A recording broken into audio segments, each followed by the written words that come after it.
문재인 정부의 국정과제인 국제노동기구 핵심 협약 비준을 논의하는 노사정 대화기구에서 실직자나 해직자의 노조 가입을 허용할 수 있도록 하는 내용의 합의문 초안을 작성한 것으로 확인됐습니다.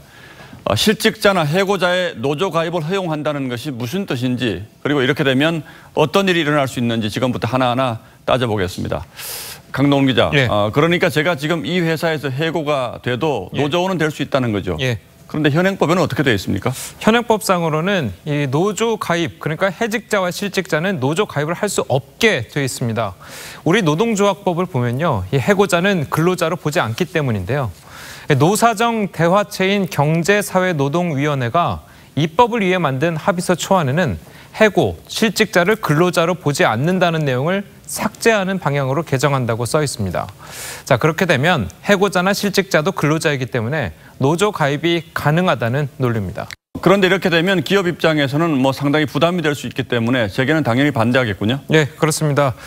예, 불법 파업을 주도한 해직자가 이 임금 협상 등에 관여할 수 있고, 이 산업별 노조에서는 간부도 할 수 있다는 점을 재계는 우려하고 있습니다. 이 정치색이 강해진 노조가 경영권을 침해할 수 있다는 논리인데요. 예. 노동계는 노조 가입률을 높이려면 누구나 자유롭게 가입할 수 있도록 해야 한다는 입장입니다. 그래야만 이 정부가 지향하는 노동이 존중받는 나라가 된다는 의미입니다.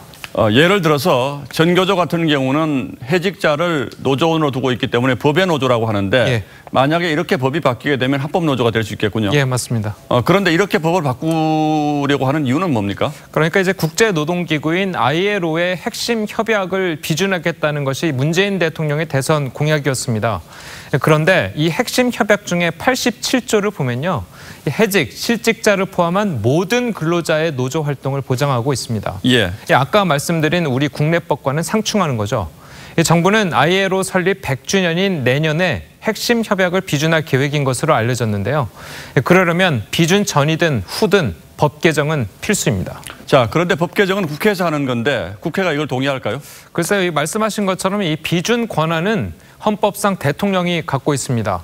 그런데 입법 사항에 관련되면 국회의 동의를 구해야 한다고 나와 있습니다. 보수 야당에서는 이 협약과 개정안에 부정적인 입장이고요. 그리고 파업 시 대체 근로 등을 허용하는 등의 사용자의 권리도 확대해야 한다는 주장도 나오고 있습니다. 들어보시죠.